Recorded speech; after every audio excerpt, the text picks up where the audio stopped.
अरे तू इथं कसं काय? तू इथं कसं काय म्हणजे माझ्या नवऱ्याचं दुकान आहे आणि तू इथं कसं काय? मी इथं कसं काय म्हणजे माझ्या मुलांना खेळणी खरेदी करायला आलोय.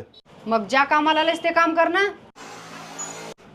ओ ताई, आमच्या मुलांना मस्त मस्त खेळणी दाखवा. हे बघा, हे छान आहे. Talking cactus. हे घ्या. हे डोरेमॉन ट्रेन. हे मेकअप किट. हे म्युझिकल पियानो. युनिकॉर्न. हे घ्या. ओके ताई, सगळं पॅक करून द्या. ओके